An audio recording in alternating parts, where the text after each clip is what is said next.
AITA for letting my sister walk me down the aisle despite my fiancé and his family's objections? I, 23F, was raised by my older half-sister, 32F. I never met my dad and our mom OD'd when I was 10 and my sister was 19.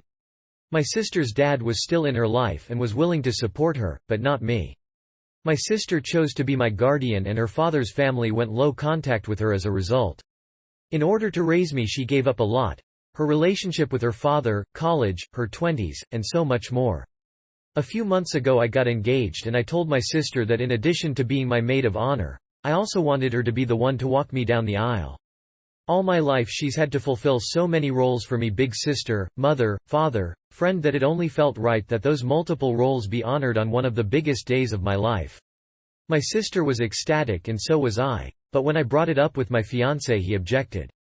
My future in-laws are very traditional and my fiancé had always expected that his wedding would be a very traditional white wedding.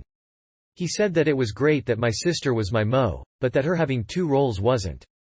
And that it wasn't appropriate for her to walk me down the aisle since that's usually done by a man.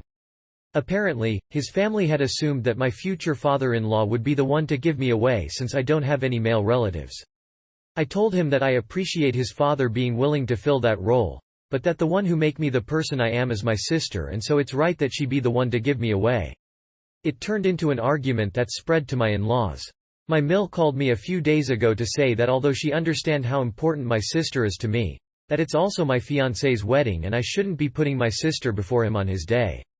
I definitely heard her on that, but this is still important to me. At this point, my sister has even said that she doesn't mind just being the mo and that she doesn't want to turn my happy day into something stressful.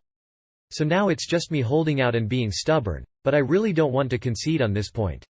Am I being the awe? Edit. I did not expect this to blow up like this and haven't been able to read through all of your verdicts and comments yet, but I wanted to clarify on some of the inquiries which I've seen repeated so far. Are the in-laws contributing to the wedding? Yes. In fact, they're paying for about 75% of it since I'm still in school and don't have the money to put towards a wedding the scale that fiancé wanted. Does your fiancé have sisters? No, he has two younger brothers. Did he ask your sister for your hand? He did, actually. She also helped him custom design the engagement ring.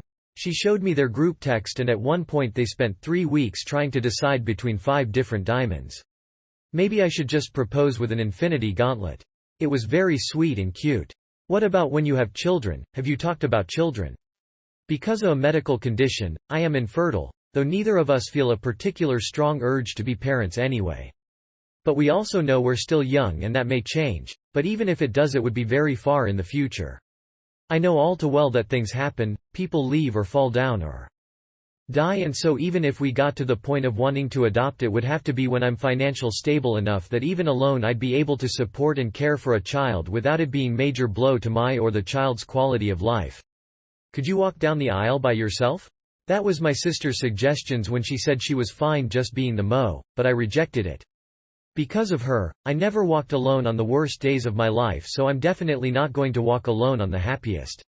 Your sister is amazing. She is, as far as I'm concerned, the definition of strength and love, and I am collecting all of the kind things you all have said to show her because she doesn't realize how amazing she is and it's a GD crime. Please update us. I absolutely will. You've all given me a lot to think about, including underlying motivations and larger implications. I'm going to be taking a few days to sit with that and with myself and my feelings, but I promise to make an update about how I've decided to move forward.